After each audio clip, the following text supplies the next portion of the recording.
ಈ ಮಳೆಗೂ ಡಯಾಬಿಟಿಸ್ಗೂ ಏನಾದರೂ ತೊಂದರೆ ಆಗುತ್ತಾ? ಡಯಾಬಿಟಿಕ್ ಪೇಷಂಟ್ಸ್ ಏನು ಮಾಡಬೇಕು, ಏನು ಮಾಡಬಾರ್ದು ಈ ಮಳೆಗಾಲದಲ್ಲಿ? ಎಷ್ಟೋ ಜನ ಕೇಳ್ತಾರೆ, ಡಾಕ್ಟರ್ ಮಳೆ ಬಂತು, ನನ್ನ ಡಯಾಬಿಟಿಸ್ ಕಂಟ್ರೋಲ್ ಯಾಕೆ ಬ್ಯಾಡ್ ಆಗ್ತಿದೆ ಅಂತ ಕೇಳ್ತಾರೆ. ಎನಿ ಓಪನ್ ವೂಂಡ್ಸ್, ಯಾವುದೇ ಓಪನ್ ವೂಂಡ್ ಇದ್ದರೂ ಆ ಓಪನ್ ವೂಂಡಿಂದ ಇನ್ಫೆಕ್ಷನ್ ಆಗೋ ಚಾನ್ಸಸ್ ಜಾಸ್ತಿ ಇದೆ. ಅವೆಲ್ಲನೂ ಮಾಡೋದ್ರಿಂದ ನಿಮ್ಮ ಡಯಾಬಿಟಿಸ್ ಏನು ಪ್ರಾಬ್ಲಮ್, ಮಳೆಗಾಲದಲ್ಲೂ ಕೂಡ ಏನು ಪ್ರಾಬ್ಲಮ್ ಇಲ್ಲಂಗೆ ಇರುತ್ತೆ. ಇದ್ರ ಬಗ್ಗೆ ಅವೇರ್ನೆಸ್ ಇದ್ದರೆ ನೀವು ಕಂಟ್ರೋಲ್ ಮಾಡೋದಕ್ಕೆ ಏನು ಪ್ರಾಬ್ಲಮ್ಸು ಬರದಂಗೆ ಆರಾಮಾಗಿ ನೀವು ಕಂಟ್ರೋಲ್ ಮಾಡ್ತೀರಾ.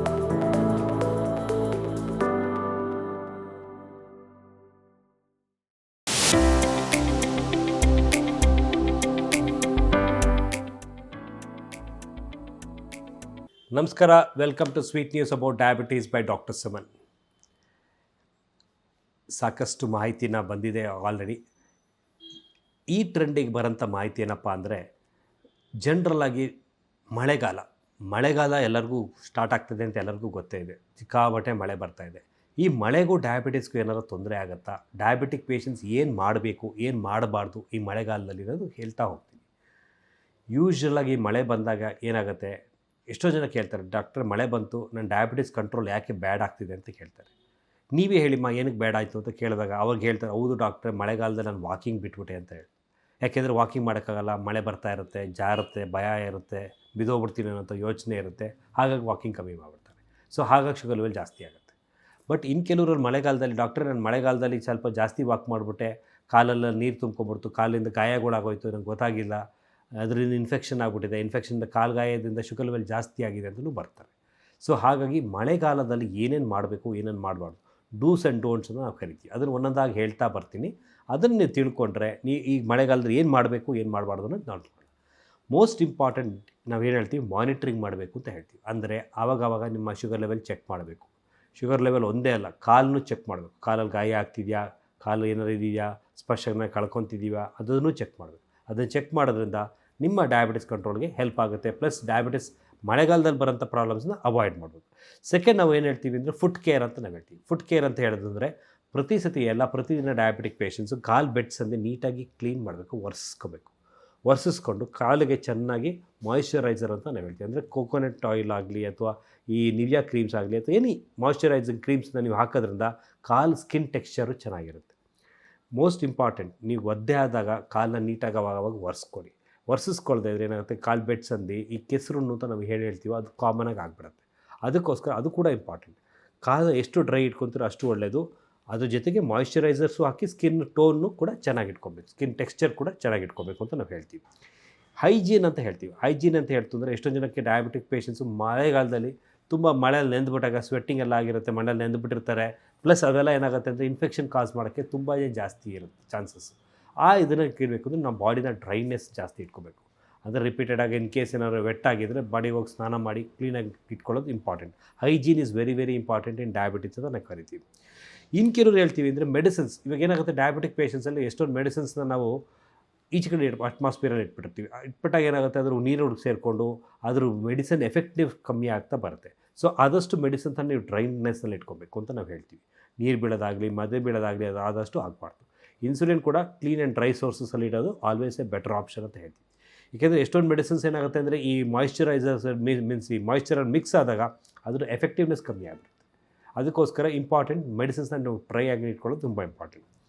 ಮೋಸ್ಟ್ ಇಂಪಾರ್ಟೆಂಟ್ ಏನಾಗುತ್ತೆ ಅಂದರೆ, ನಾವೇನು ಹೇಳ್ತೀವಿ ಅಂದರೆ, ಯಾವ ನೋಡ್ರೂ ನೀವು ಮಾನಿಟರ್ ಮಾಡ್ಕೊತ ಎಲ್ಲನೂ ಮಾನಿಟರ್ ಮಾಡಿ. ಶುಗರ್ ಮಾನಿಟರ್ ಮಾಡಿ, ಕೊಲೆಸ್ಟ್ರಾಲ್ ಮಾನಿಟರ್ ಮಾಡಿ, ಪ್ಲಸ್ ನಿಮ್ಮ ಡಯಾಬಿಟಿಸ್ ಹೇಗಿದೆ ಇದನ್ನು ನೋಡ್ಕೊಳ್ಳಿ, ಇದು ಕಿಡ್ನಿ ಫಂಕ್ಷನ್ಸ್ ಹೇಗಿದೆ ನೋಡ್ಕೊಳ್ಳಿ. ಅದು ಕೂಡ ನಿಮಗೆ ಹೆಲ್ಪ್ ಆಗ್ತದೆ ಅಂತ ನಾವು ಹೇಳ್ತೀವಿ. ಆ್ಯಂಡ್ ಸ್ಟೇ ಹೈಡ್ರೇಟೆಡ್ ಅಂತ ಹೇಳ್ತೀವಿ.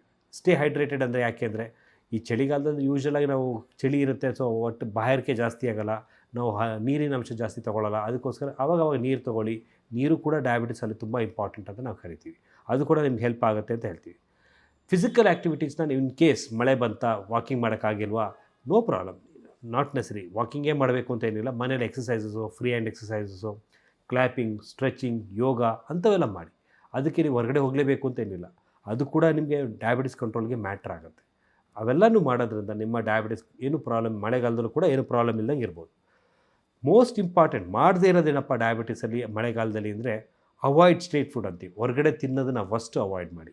ಯಾಕೆ ಅಂದರೆ ವಾಟರ್ ಕಂಟ್ಯಾಮಿನೇಷನ್ ಜಾಸ್ತಿ ಇರುತ್ತೆ. ವಾಟರ್ ಕಂಟ್ಯಾಮಿನೇಷನ್ ಇರೋದ್ರಿಂದ ಡಯಾಬಿಟಿಕ್ ಪೇಷಂಟ್ಸ್ಗೆ ಎಲ್ಲ ಥರ ಪ್ರಾಬ್ಲಮ್ಸ್, ಹೊಟ್ಟೆ ಪ್ರಾಬ್ಲಮ್ ಬರ್ಬೋದು, ಇಲ್ಲ ಇಂಟೆಸ್ಟೈನಲ್ಸಲ್ಲೇ ಆಗ್ಬೋದು, ಇಲ್ಲ ಲೂಸ್ ಮೋಷನ್ ವಾಂತಿ ಅವೆಲ್ಲ ಅಂತ ಆಗ್ಬೋದು, ಅವೆಲ್ಲ ಆಗೋ ಚಾನ್ಸಸ್ ಜಾಸ್ತಿ ಇರುತ್ತೆ. ಸೊ ಆದಷ್ಟು ಅವಾಯ್ಡ್ ಸ್ಟ್ರೀಟ್ ಫುಡ್ ಅಂತ ನಾವು ಹೇಳ್ತೀವಿ. ಮೋಸ್ಟ್ ಇಂಪಾರ್ಟೆಂಟ್, ಬೇರ್ ಫುಟ್ಟಲ್ಲಿ ವಾಕ್ ಮಾಡಬೇಡಿ, ಏನಾದ್ರು ಕವರ್ ಮಾಡ್ಕೊಂಡು ವಾಕ್ ಮಾಡಿ ಅಂತ ಹೇಳ್ತೀವಿ. ಬರೀ ಕಾಲಲ್ಲಿ ನಡೆಯೋದ್ರಿಂದ ಏನಾಗುತ್ತೆ, ನೀರು ಒಳಗೋಗುತ್ತೋ ಅಥವಾ ಕಟ್ಟಾಗುತ್ತೋ ಅಥವಾ ಮಿಂತು ಹಲವಾರು ಪ್ರಾಬ್ಲಮ್ಸ್ ಬರೋ ಚಾನ್ಸಸ್ ಜಾಸ್ತಿ ಇರುತ್ತೆ. ಅದನ್ನು ನೀವು ಆದಷ್ಟು ಅವಾಯ್ಡ್ ಮಾಡಬೇಕು ಅಂತ ಹೇಳ್ತೀವಿ. ಪ್ಲಸ್ ಏನೇ ಸ್ಮಾಲ್ ಕಟ್ ಇತ್ತು ಅಂದರೆ ಕಾಲಲ್ಲಿ ಸಣ್ಣದಾಗಿ ಕಟ್ಟಾಗಿತ್ತೋ ಅಥವಾ ಸಣ್ಣದಾಗಿ ಇನ್ಫೆಕ್ಷನ್ ಆಗಿತ್ತೋ, ಸಣ್ಣದಾಗಿ ಏನೋ ಇದಾಗಿತ್ತೋ, ಅದನ್ನು ನೆಗ್ಲೆಕ್ಟ್ ಮಾಡಬೇಡಿ. ದಯವಿಟ್ಟು ನಿಮ್ಮ ಡಾಕ್ಟ್ರಿಗೆ ಹೋಗಿ ತೋರಿಸಿ ಅದನ್ನು ಫಸ್ಟ್ ಟ್ರೀಟ್ಮೆಂಟ್ ತೊಗೊಳ್ಳಿ, ಆದಷ್ಟು ಕವರ್ ಮಾಡ್ಕೊಳ್ಳಿ. ಓಪನ್ ಬಿಡೋಕ್ಕೆ ಹೋಗಬೇಡಿ. ಎನಿ ಓಪನ್ ವುಂಡ್ಸ್, ಯಾವುದೇ ಓಪನ್ ವುಂಡ್ ಇದ್ದರೆ ಆ ಓಪನ್ ವುಂಡಿಂದ ಇನ್ಫೆಕ್ಷನ್ ಆಗೋ ಚಾನ್ಸಸ್ ಜಾಸ್ತಿ ಇರುತ್ತೆ. ಅದನ್ನು ಕಮ್ಮಿ ಮಾಡೋದ್ರಿಂದ ಒಳ್ಳೆಯದು ಅಂತ ನಾವು ಹೇಳ್ತೀವಿ. ಇನ್ನು ಕೆಲವರು ಕಾಮನ್ ಆಗಿ ಡಯಾಬಿಟಿಕ್ ಪೇಷಂಟ್ಸು ಸಾಕ್ಸ್ ಹಾಕ್ಕೊತಾರೆ. ಈ ಸಾಕ್ಸ್ ವೆಟ್ ಆಗಿರೋ ಸಾಕ್ಸ್ ಹಾಕ್ಕೊಂಡ್ಬಿಡ್ತಾರೆ. ಅದನ್ನು ದಯವಿಟ್ಟು ಮಾಡಬಾರ್ದು. ಡ್ರೈ ಸಾಕ್ಸೇ ಹಾಕೋಬೇಕು. Plus more important, nylon socks ಬೇಡ, ಆದಷ್ಟು ಕಾಟನ್ ಸಾಕ್ಸ್ ಯೂಸ್ ಮಾಡಿ ಅಂತ ನಾವು ಹೇಳ್ತೀವಿ. ಯಾಕೆಂದರೆ ಸ್ವೆಟಿಂಗ್ಸು ಎಲ್ಲ ಜಾಸ್ತಿ ಇರೋಲ್ಲ, ಪ್ಲಸ್ ನಿಮಗೇನು ತೊಂದರೆ ಕೊಡೋಲ್ಲ, ಅದು ನಿಮಗೆ ಎಫೆಕ್ಟ್ ಆಗುತ್ತೆ ಅಂತ ಹೇಳ್ತೀವಿ. ಇನ್ನು ಕೆಲವ್ರಿಗೆ ನಾವು ಹೇಳ್ತೀವಿ ಜಾಸ್ತಿ ಈ ರಾ ವೆಜಿಟೇಬಲ್ ಸ್ಯಾಲಡ್ಸ್ ಅಂತ ಹೇಳ್ತೀವಿ. ಆದರೆ ಸೌತೆಕಾಯಿ, ಟೊಮೆಟೊ ಹೆಚ್ಕೊಂಡು ತಿನ್ನೋದು, ಆದಷ್ಟು ಹೊರಗಡೆ ಐಟಮ್, ಮನೇಲಿ ಮಾಡಿರೋದು ಪರವಾಗಿಲ್ಲ, ಹೊರಗಡೆ ಮಾಡಿರೋದಂಥ ಐಟಮ್ಸ್ನ, ರಾ ವೆಜಿಟೇಬಲ್ಸ್ನ, ನಟ್ಸ್ನ ಆದಷ್ಟು ಎಷ್ಟಕ್ಕಾಗುತ್ತೆ ಅಷ್ಟು ಕಟ್ ಮಾಡಿ. ಕಟ್ ಮಾಡೋದ್ರಿಂದ ಏನಾಗುತ್ತೆ, ನಿಮಗೆ ಇಂಟೆಸ್ಟೈನಲ್ ಇನ್ಫೆಕ್ಷನ್ಸ್ ಆಗೋದೆಲ್ಲ ಸ್ವಲ್ಪ ಕಮ್ಮಿ ಆಗ್ತಾ ಹೋಗುತ್ತೆ. ಅದು ಕೂಡ ಡಯಾಬಿಟಿಕ್ಸ್ ಪೇಷಂಟ್ಸಲ್ಲಿ ವೆರಿ ವೆರಿ ಇಂಪಾರ್ಟೆಂಟ್ ಇಂದ ರೈನಿ ಸೀಸನ್ ಅಂತ ನಾವು ಹೇಳ್ತೀವಿ. ಸೊ ಯೂಶ್ವಲಾಗಿ ರೈನಿ ಸೀಸನ್ಸಲ್ಲಿ ವೆಟ್ ಆಗೋ ಚಾನ್ಸಸ್ ಜಾಸ್ತಿ ಇರುತ್ತೆ. ವೆಟ್ ಆಗದಿರಂಗೆ ನೀವು ನೋಡ್ಕೊಬೇಕು ಅನ್ನೋದು ಇಂಪಾರ್ಟೆಂಟು. ಪ್ಲಸ್ ಅದೊಂದೇ ಅಲ್ಲ, ಪ್ಲಸ್ ವೆಟ್ ಮೀನ್ಸ್ ಅಂದರೆ ಏನಾಗುತ್ತೆ, ರೈನಿ ಸೀಸನ್ಸಲ್ಲಿ ವಾಕಿಂಗ್ ಎಲ್ಲ ಡ್ರಾಪ್ ಆಗುತ್ತೆ. ವಾಕಿಂಗ್ ಕೂಡ ಆ್ಯಾವ್ರೇಜಾಗಿ ಬರೀ ವಾಕೇ ಮಾಡಬೇಕು ಅಂತ ಎಲ್ಲ, ಬೇರೆ ಎಕ್ಸಸೈಸಸ್ ಮಾಡಿ ಅದನ್ನು ಕಂಟ್ರೋಲ್ ಮಾಡಿ ಅಂತ ನಾವು ಹೇಳ್ತೀವಿ. ಮೋಸ್ಟ್ ಇಂಪಾರ್ಟೆಂಟ್, ಕಾಲನ್ನ ನೀಟಾಗಿ ಇಟ್ಕೊಳ್ಳಿ, ಕಾಲನ್ನ ಡ್ರೈ ಆಗಿ ಇಟ್ಕೊಳ್ಳಿ. ಅದು ತುಂಬಾ ಇಂಪಾರ್ಟೆಂಟ್ ಡಯಾಬಿಟಿಕ್ ಪೇಷಂಟ್ಸ್ಗೆ. ಅದು ಕೂಡ ಲಾಂಗ್ ರನ್ನಲ್ಲಿ ತುಂಬಾ ಹೆಲ್ಪ್ ಆಗುತ್ತೆ. ಆ ಹೆಲ್ಪ್ ಆಗೋದ್ರೆ ನಿಮಗೆ ಕಂಟ್ರೋಲ್ ಆಫ್ ಡಯಾಬಿಟಿಸ್ಗೂ ಹೆಲ್ಪ್ ಆಗುತ್ತೆ. ಪ್ಲಸ್ ರೈನ್ ಸೀಸನ್ಸಲ್ಲಿ ಯೂಶ್ವಲಾಗಿ ನಾವು ಜನರಲಾಗಿ ನಾವು ಏನು ಹೇಳ್ತೀವಿ ಅಂದರೆ, ಇಂಟೆಸ್ಟೈನಲ್ ಇನ್ಫೆಕ್ಷನ್ಸ್ ಜಾಸ್ತಿ ಆಗೋದ್ರಿಂದ ನಿಮ್ಮ ಫುಡ್ಡನ್ನು ನೀವು ಮ್ಯಾಚ್ ಮಾಡೋದ್ರಿಂದ ಏನು ಪ್ರಾಬ್ಲಮ್ಸು ಬರ್ದಿರೋಂಗೆ ನೀವು ಕಂಟ್ರೋಲ್ ಚೆನ್ನಾಗಿ ಇಟ್ಕೊಬೋದು. ಅದು ಬಿಟ್ಟರೆ ಬೇರೆ ಏನು ಪ್ರಾಬ್ಲಮ್ಸ್ ರೈನಿ ಸೀಸನ್ಸಲ್ಲಿ ಏನೂ ಕಾಣೋದಿಲ್ಲ. ಸೊ ಹಾಗಾಗಿ ಈ ಡಯಾಬಿಟಿಸ್ ರೈನಿ ಸೀಸನ್ ತುಂಬ ಟ್ರಿಕಿ ಸಿಚುಯೇಷನ್ನು.